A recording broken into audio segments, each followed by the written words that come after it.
Bismillahirrahmanirrahim. Assalamualaikum warahmatullahi wabarakatuh. Bersua dalam berita perdana malam ini, saya Muhammad Noh Johari. Saya Umi Masitas Osman. Berita-berita utama malam ini.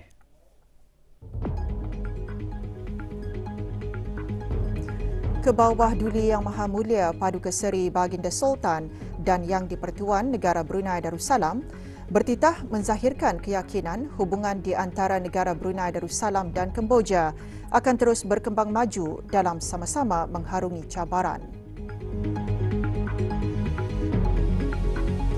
Kebawah Duli Yang Maha Mulia berangkat ke majlis sambutan rasmi Majlis Perjumpaan bersama His Majesty The King of Cambodia dan Majlis Santap Negara sempena keberangkatan negara ke Kerajaan Kemboja.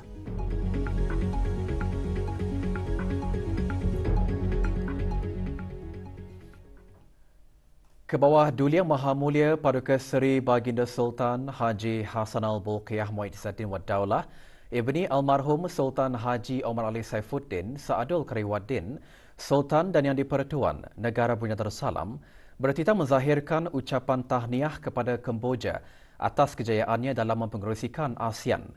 Kebawah Duli Yang Maha Mulia Paduka Seri Baginda Sultan dan Yang di-Pertuan Negara Brunei Darussalam bertitah pada Majlis Santap Negara sempena keberangkatan negara baginda ke Kerajaan Kemboja.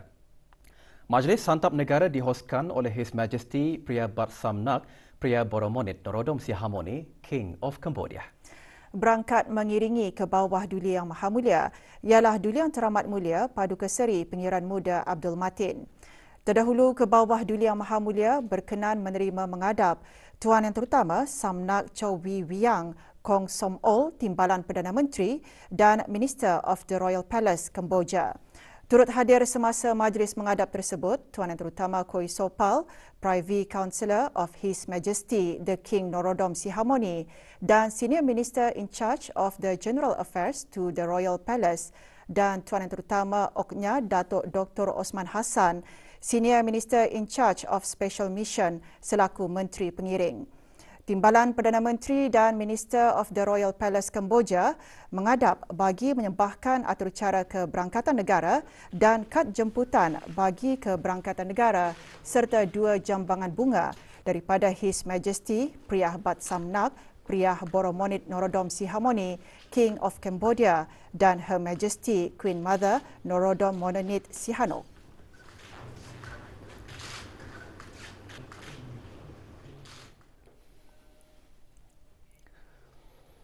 Kebawah Duli Yang Maha Mulia Paduka Seri Baginda Sultan dan Yang di-Pertuan Negara Brunei Darussalam seterusnya memulakan keberangkatan negara dengan menghadiri majlis sambutan rasmi yang berlangsung di Royal Palace Phnom Penh, Kerajaan Kemboja. Keberangkatan tiba Kebawah Duli Yang Maha Mulia di Pekarangan Royal Palace dialulukan oleh His Majesty Pria Bat Samnak Pria Boromonit Norodom Sihamoni, King of Cambodia. Baginda berdua seterusnya berangkat ke pentas khas untuk menerima tabik hormat diiringi dengan lagu kebangsaan kedua-dua buah negara dan 21 das tembakan meriam.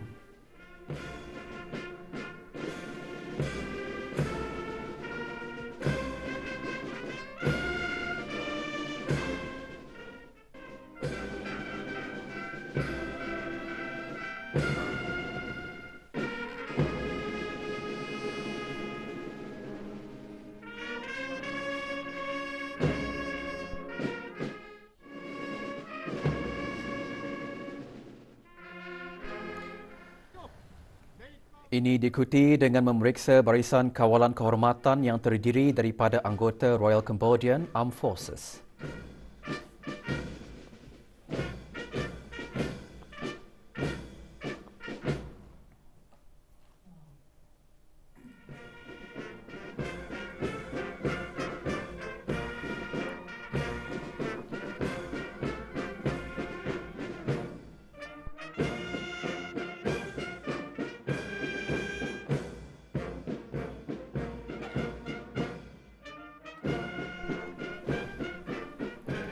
Kebawah Duli Yang Maha Mulia kemudian disembahkenalkan kepada Menteri-Menteri Kabinet Kerajaan Kemboja.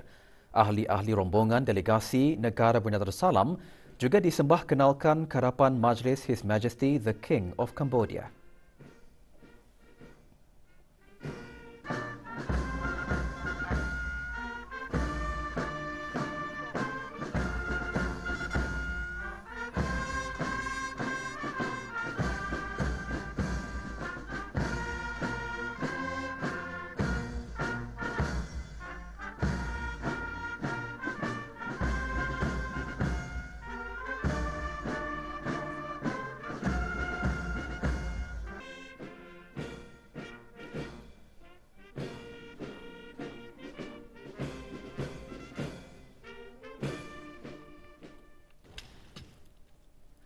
Baginda berdua seterusnya berangkat ke Throne Hall bagi majlis perjumpaan. Semasa majlis perjumpaan ini, Kebawah Duli Yang Maha Mulia dan His Majesty the King of Cambodia antara lainnya menyentuh mengenai perkara-perkara bagi memperkukuhkan kemajuan dalam hubungan dua hala di antara kedua-dua buah negara, termasuk kerjasama dalam bidang perdagangan, pertahanan dan pertukaran antara rakyat.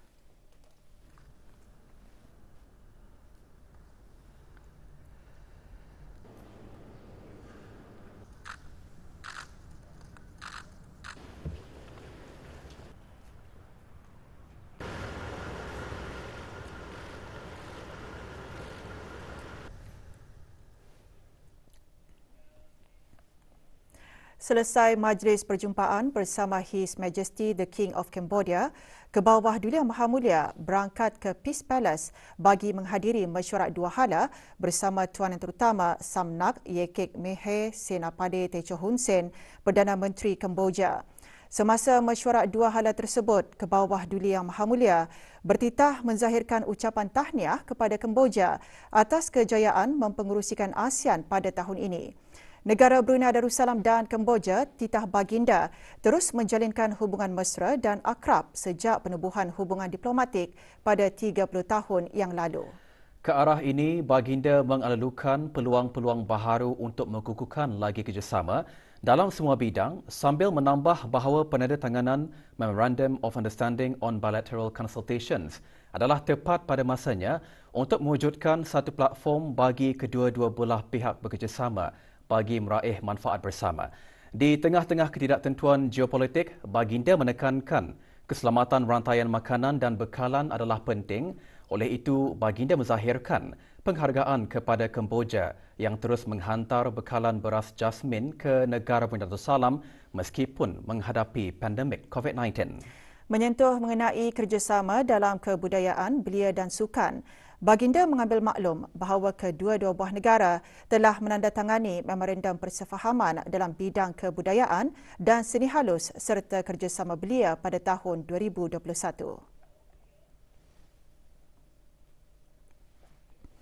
Dalam mengakhiri titah, baginda berterima kasih kepada Perdana Menteri Kemboja selaku pengerusi ASEAN atas kepimpinannya dalam memastikan keutamaan pembangunan ASEAN dicapai meskipun berhadapan dengan persekitaran global yang mencabar. Pada penghujung mesyuarat berkenaan, satu kenyataan bersama telah dikeluarkan. Selepas majlis perjumpaan tersebut, Kebawah Duli Yang Maha Mulia dan Tuan Yang Terutama menyaksikan majlis penandatanganan bagi satu memorandum persefahaman MOU di antara kedua-dua buah kerajaan, iaitu Memorandum of Understanding on Bilateral Consultations.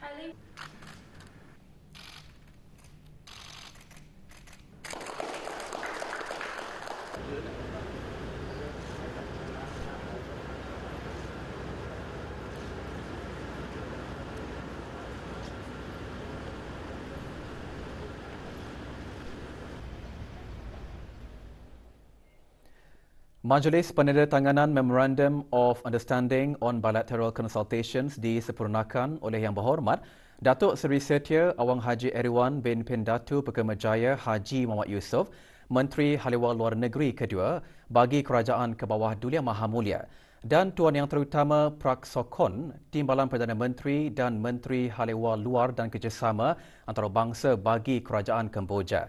Memorandum persefahaman tersebut bertujuan untuk menubuhkan Joint Commission for Bilateral Consultations JCBC antara Kementerian Haliwal Luar Negeri Negara Brunei Darussalam dan Kementerian Haliwal Luar dan Kerjasama Antarabangsa Kemboja untuk mempertingkatkan konsultasi dan kerjasama dua hala. JCBC ini akan memudah cara konsultasi dan kerjasama dalam semua bidang yang berkepentingan bersama dalam melaksanakan perjanjian-perjanjian yang ditandatangani antara kedua-dua buah negara. JCBC ini juga akan bekerjasama dan bertukar-tukar pandangan mengenai isu-isu dua hala dan antarabangsa dalam pelbagai bidang yang menjadi kepentingan bersama, termasuk perdagangan, pelaburan, pendidikan, kesihatan, pelancongan, belia sukan dan pembangunan modal insan serta bidang-bidang lain yang dipersetujui oleh kedua-dua buah negara. Semasa keberangkatan negara ke bawah Duli Yang Maha Mulia juga berangkat menghadiri Majlis Santap Negara yang dihoskan oleh His Majesty Priah Bat Samnak Priah Boromonit Norodom Sihamoni, King of Cambodia. Majlis berlangsung di Priah Ria Damnak Sekre, Mongkol Royal Palace Ground. Pada Majlis Santap Negara tersebut, ke bawah Duli Yang Maha Mulia bertitah menyentuh mengenai sidang-sidang kemuncak ASEAN ke-40 dan ke-41 serta sidang-sidang kemuncak berkaitan yang diadakan baru-baru ini. Ke bawah Duli Yang Maha Mulia bertitah menzahirkan ucapan tahniah kepada Kemboja atas kejayaannya dalam mempengerusikan ASEAN dan baginda seterusnya menyuarakan keyakinan bahawa usaha-usaha Kemboja pada tahun ini akan menyumbang kepada kedayatahanan yang berpanjangan. Dalam titah, baginda juga berterima kasih atas sokongan teguh Kemboja di sepanjang tempoh negara Brunei Darussalam menjadi pengerusi ASEAN pada tahun 2021. Sementara itu, masyarakat global titah baginda telah pun berhadapan dengan cabaran-cabaran sejak beberapa tahun kebelakangan ini. Ini termasuk kesan-kesan akibat pandemik COVID-19, ketidaktentuan geopolitik dan persaingan antara kuasa-kuasa besar.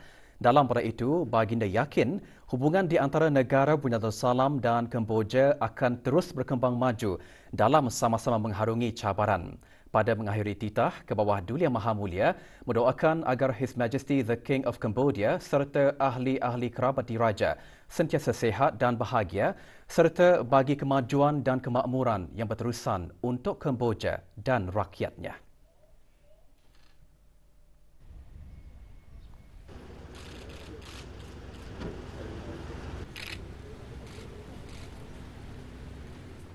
Terdahulu sebelum itu, His Majesty the King of Cambodia antara lainnya menzahirkan penghargaan kepada kerajaan dan rakyat negara Brunei Darussalam yang membantu rakyat Kemboja dalam sektor-sektor pendidikan, hal ehwal sosial dan berperi kemanusiaan serta pengetahuan teknikal. Di samping itu, baginda juga menekankan bahawa keberangkatan negara ke bawah Duli Yang Maha Mulia ke Kemboja ini mencerminkan hubungan rapat dan persahabatan yang sekian lama terjalin, perpaduan dan kerjasama dua hala yang berterusan di antara negara Brunei Darussalam dan Kemboja.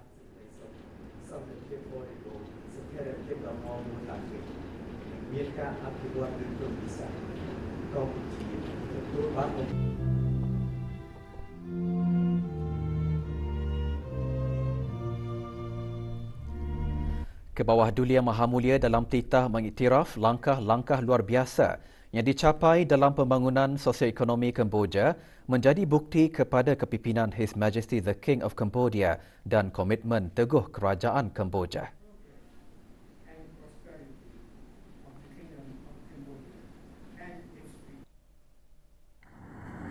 Your Majesty, this year marks the 30th anniversary of the establishment of diplomatic relations between our two countries. There is much to celebrate, with excellent cooperation in education, trade, defense, and people-to-people exchanges. I also appreciate Cambodia's role in Brunei Darussalam's food supply by ensuring a steady supply of jasmine rice.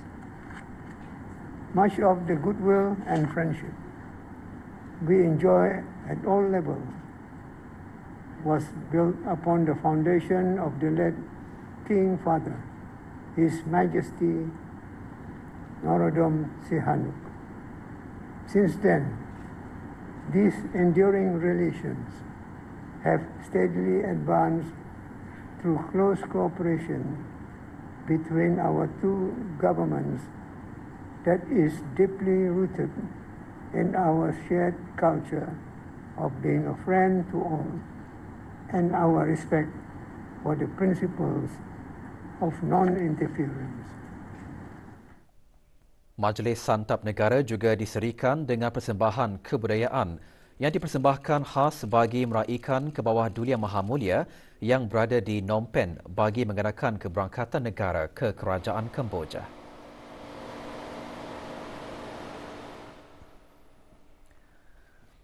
Pada atur cara berlainan ke bawah Duli Yang Maha Mulia Paduka Seri Baginda Sultan dan Yang di-Pertuan Negara Brunei Darussalam berkenan berangkat ke dua upacara meletakkan kalungan bunga berasingan di Tugu Peringatan Independence Monument dan Tugu Peringatan The Norodom Sihanouk Memorial.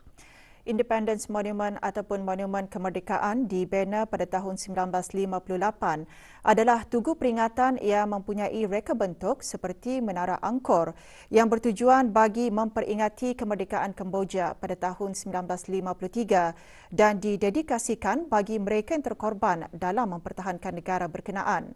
Terletak di sebelah timur Independence Monument, The Norodom Sihanouk Memorial yang juga dikenali sebagai The Monument of His Majesty Priah Bat Samnak Priah Norodom Sihanouk, the late King Father of Cambodia, didedikasikan bagi pencapaian King Norodom Sihanouk yang memacu kemerdekaan Kemboja pada 9 November 1953. Ke bawah Duli Yang Maha Mulia mula-mula berangkat ke Tugu Peringatan Independence Monument. Keberangkatan baginda dijunjung oleh Tuan Yang Terutama Samnak Piche Sina, Timbalan Perdana Menteri dan Menteri Pertahanan Kebangsaan Kerajaan Kemboja. Baginda seterusnya dijunjung bagi meletakkan kalungan bunga ke Tugu Peringatan berkenaan. Sementara di Tugu Peringatan The Norodom Sihanouk Memorial, baginda dijunjung oleh Tuan Yang Terutama Khoi Sopal, Privy Councillor of His Majesty the King of Cambodia and Senior Minister in charge of the General Affairs to the Royal Palace. Baginda seterusnya dijunjung bagi meletakkan kalungan bunga ke Tugu Peringatan berkenaan.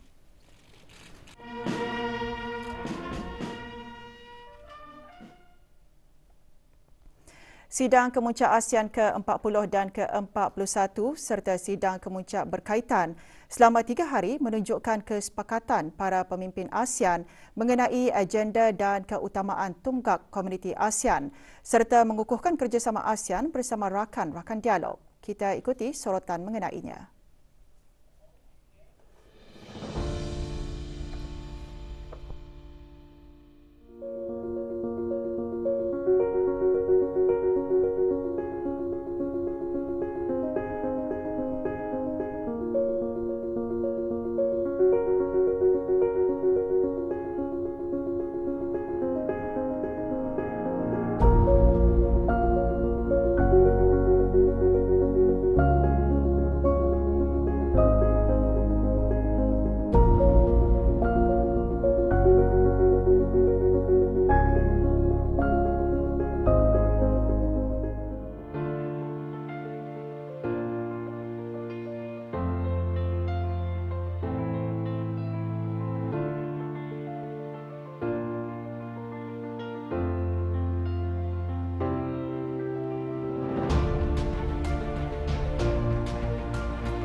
ASEAN should also take advantage of its strategic value and skillfully navigate emerging challenges and opportunities. To achieve this, we need to strengthen ASEAN's institutional capacity and effectiveness to serve its member states better.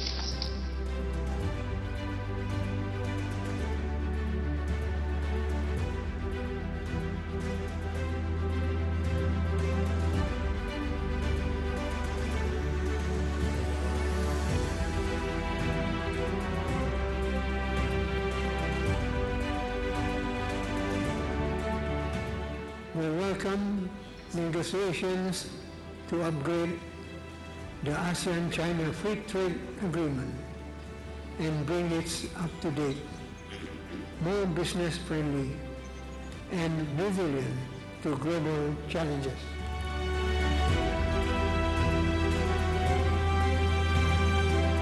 The BIM-IAGA remains a significant growth area with huge development, investment and industrialization potential.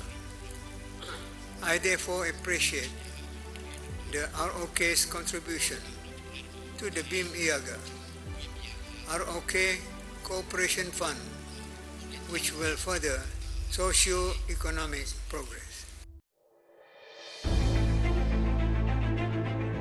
We welcome the second SDG Summit next year, which is timely for us to review our approach to implementing the 2030 Agenda.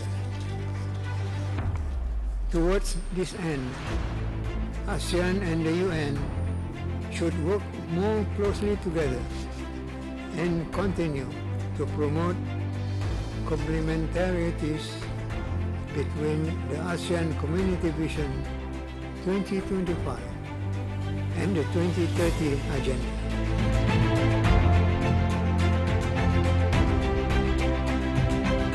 The pandemic has exposed problems that were often overlooked. One such area is mental health. If left unaddressed, it can lead to significant productivity loss and adverse socio-economic consequences in the future. I therefore welcome cooperation among the APT to increase awareness and address these critical issues.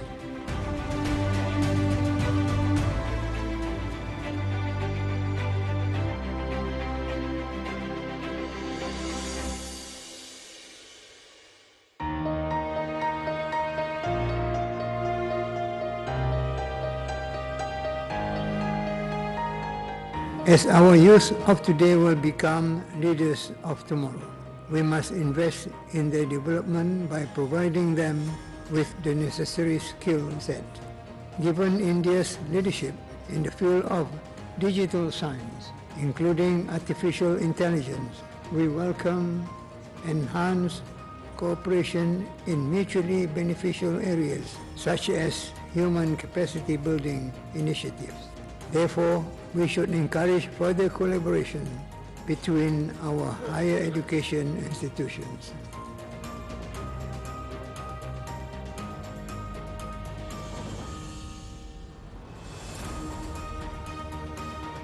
The ASEAN-Australia-New Zealand Free Trade Agreement, FTA, is the most comprehensive agreement that ASEAN has with its dialogue partners. The upgrading of the FTA is timely to maintain its relevance for our businesses and responsive to emerging challenges and opportunities. We are therefore encouraged that the negotiations have substantially concluded and look forward to its early implementation.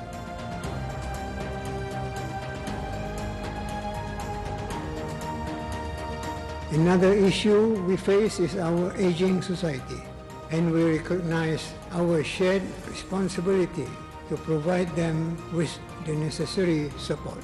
There is much benefit to society as a whole if our elderly can lead healthy and productive lifestyles as envisioned by the ASEAN Comprehensive Framework on Care Economy. Learning from Japan, particularly on policies being applied and adopting mindsets that lead to active aging, will ensure our societies and people's continued happiness and harmony.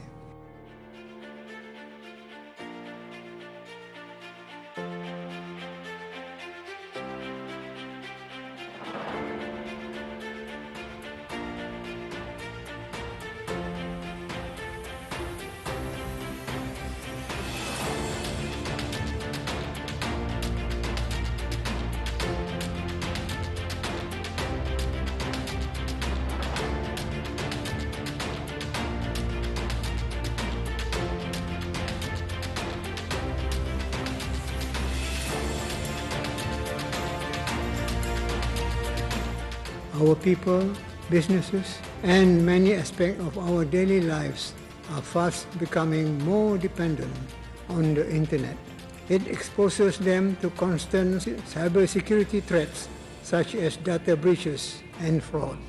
We must protect our people and companies by ensuring online safety and security. In this regard, I look forward to more capacity building programs and knowledge transfer to strengthen our cybersecurity capabilities.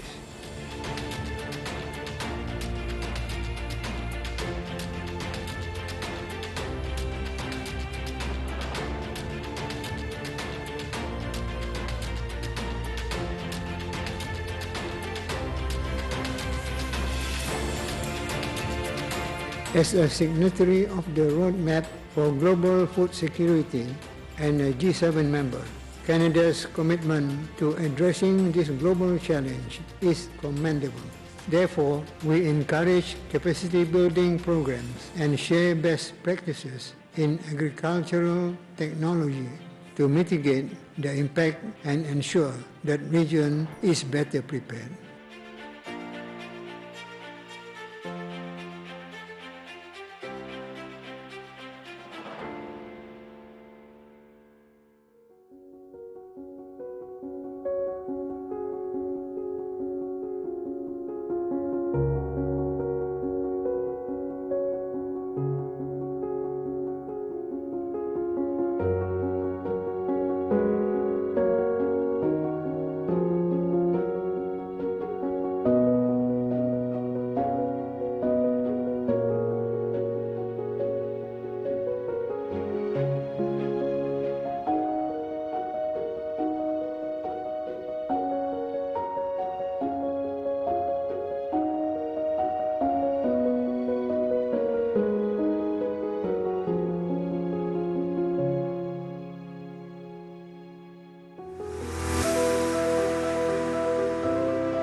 ASEAN is working on establishing a Center for Climate Change in Brunei Darussalam to ensure that the region is better prepared to respond to these challenges by mitigating its impact on food security and transitioning to renewable energy. In this regard, we welcome technical and scientific expertise from our partners in this initiative to assist the Center in developing policies to address cross-cutting issues better.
Jumlah kes COVID-19 yang dilaporkan di negara Brunei Darussalam dalam 1 minggu kebelakangan menunjukkan sedikit peningkatan dengan kadar purata harian kes pada minggu lepas ialah 611 kes sehari berbanding dengan 554 kes sehari pada minggu sebelumnya. Sebanyak 48,491 keputusan ujian ART dimuat naik ke aplikasi BruHealth dalam masa 1 minggu dengan 8.7% daripadanya adalah keputusan ujian ART yang positif. Menteri Kesihatan semasa sidang media COVID-19 di negara Brunei Darussalam petang tadi juga menyatakan satu kes berada di dalam kategori 4. Yang Berhormat Datuk Seri Setia Dr. Awang Haji Muhammad Isham bin Haji Jaafar turut mengongsikan kadar liputan vaksinasi COVID-19 di negara ini kekal di tahap yang tinggi dengan 78.7% daripada keseluruhan rakyat dan penduduk telah mendapatkan dos ketiga vaksin dan 11.1% mendapatkan dos keempat. Sebanyak 612 kes baru telah dilaporkan.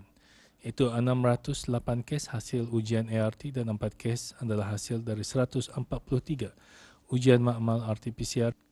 Sementara itu, walaupun trend kes influenza dan jangkitan serupa influenza ataupun influenza-like illness ILI pada minggu lalu telah menurun, namun kadar jangkitan masih di atas paras normal.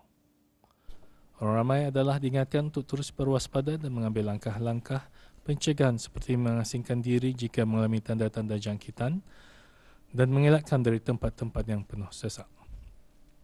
Segera berjumpa doktor jika tanda-tanda jangkitan berterusan atau semakin teruk. Dapatkan suntikan influenza khususnya bagi mereka yang berumur 60 tahun ke atas dan mereka yang mempunyai masalah-masalah kesihatan. Kementerian Kesihatan kekal komited untuk memberikan perkhidmatan dalam penjagaan diabetes yang terbaik seperti yang terkandung dalam Pelan Strategik Kementerian Kesihatan 2019-2023. Ke arah mencapai wawasan Brunei 2035, rakyat dan penduduk di negara Brunei Darussalam berperanan penting dalam menjaga kesihatan bagi mencegah dan mengawal diabetes.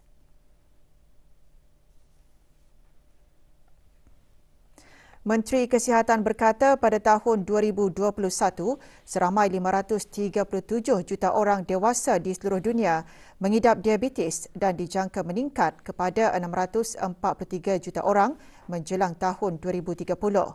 Bersempena sambutan Hari Diabetes Sedunia 2022, Yang Berhormat Datuk Seri Setia Dr. Awang Haji Muhammad Isham bin Haji Jaafar seterusnya menyatakan hampir 1 daripada 2 orang dewasa tidak menyedari mereka mengidap diabetes dan 6.7 juta kematian akibat diabetes direkodkan. Menurut Menteri Kesihatan lagi, rakyat dan penduduk tetap di negara Brunei Darussalam berpeluang untuk mendapatkan akses kepada sistem penjagaan kesihatan secara percuma termasuk penyediaan klinik diabetes, pendidikan oleh jururawat pendidikan diabetes DNE dan pakar pemakanan dan pemeriksaan tahunan mata. Hari Diabetes Sedunia diadakan setiap 14 November dengan tema Sambutan Hari Diabetes Sedunia bagi tahun 2021 hingga tahun 2023, akses kepada penjagaan diabetes. Sambutan menumpukan kepada keperluan untuk akses yang lebih baik kepada pendidikan diabetes yang berkualiti bagi pakar perubatan dan individu yang mengidap penyakit diabetes.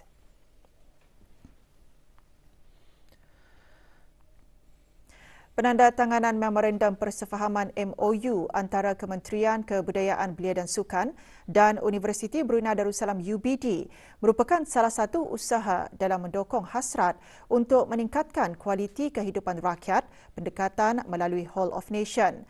Penggemblingan kerjasama dengan institusi-institusi pengajian tinggi meningkatkan lagi usaha-usaha dalam melaksanakan mandatnya sebagai jentera kerajaan yang melestarikan dan memartabatkan bahasa, budaya dan khazanah negara.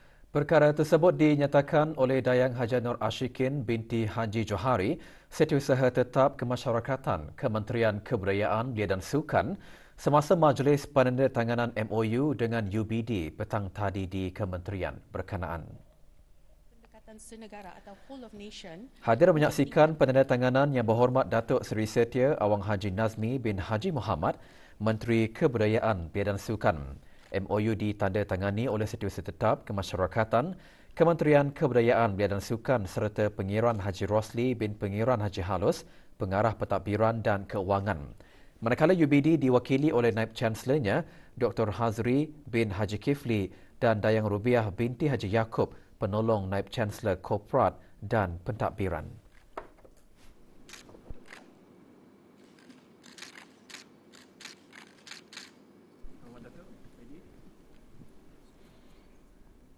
Universiti Islam Sultan Sharif Ali Yunisa melalui Fakulti Ekonomi dan Kewangan Islam dan Institut Kepimpinan dan Kewangan Islam Brunei BILIF memperkukuhkan jaringan rakan strategik dengan memperbaharui penandatanganan Memorandum Persefahaman MOU.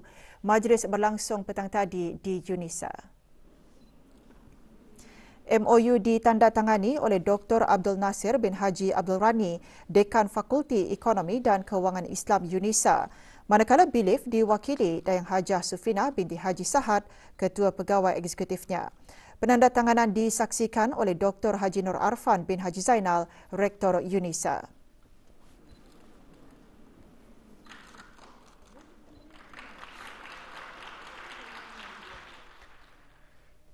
Jabatan Perkhidmatan Elektrik, Jabatan Perkhidmatan Air dan DST Network Sendirian Berhad pagi tadi mengadakan muzakarah bersama ketua-ketua kampung bagi daerah Brunei dan Muara untuk pemberigaan sistem meter pintar bergabung atau Unified Smart Meter System USMS.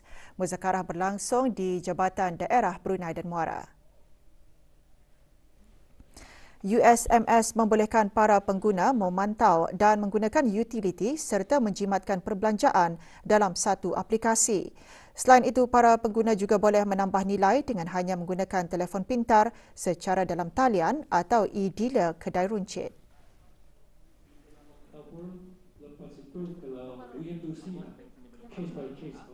Ya, berdasarkan yang ditujukan ini untuk mendigitalkan negara berdasarkan wawasan Brunei 2035. Jadi it's a positive move. Cara pembayaran ini ialah kepada permintaan ini adalah bagus kepada rakyat Brunei Darussalam kerana pembayaran itu tidak payah kita ni kan berkiu ke Jabatan Air. Alhamdulillah, perkara ini memang disambut dengan baiklah. Ini adalah salah satu usaha kerajaan untuk menuju ke wawasan 2035. Pusat Kajian Fiqh Al-Usrah College Universiti Perguruan Agama Seri Begawan Kufu SP pagi tadi mengadakan bengkel kemahiran keibubapaan Islam kali kedua bagi tahun ini. Semasa bengkel, Dr. Haji Syam bin Haji Amin, Pengarah Pusat Kajian Fiqh Al-Usrah Kupu SP, antara lain berkata ibu bapa merupakan ahli keluarga yang berperanan penting dalam mewujudkan keluarga sakinah, mawadah dan warahmah. Bengkel diteruskan dengan beberapa kertas pembentangan. Bengkel 2 hari ini bertujuan memberi pendedahan dan kemahiran kepada ibu bapa dalam mendidik anak-anak secara Islamik sesuai dengan perkembangan dan peredaran zaman masa kini.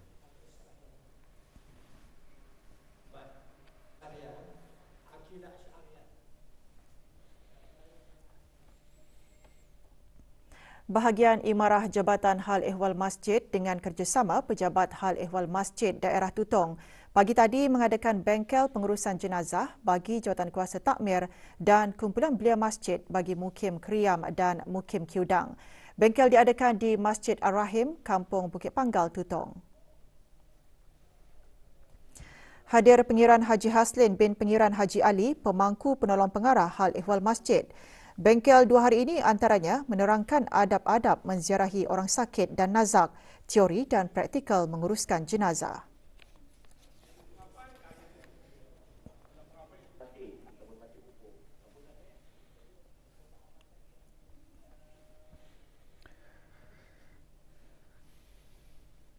Seorang lelaki warga negara China dilaporkan lari dari majikan.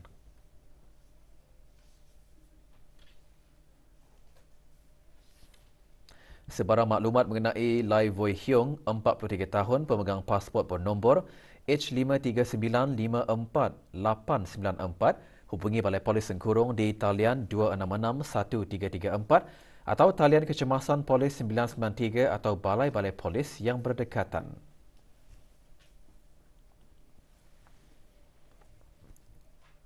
Pasukan TKT House dan Yes Nation X Propel masing-masing meraih kemenangan dalam kejohanan terbuka bola keranjang Lausan semalam.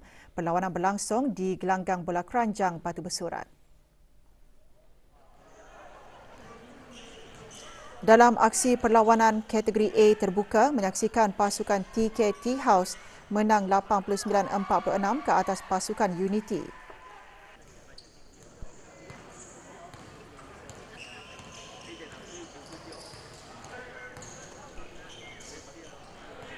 Sementara itu, dalam perlawanan kategori B terbuka pula, menyaksikan pasukan Pegasus tewas kepada Yes Nation X Propel dengan keputusan 76-67.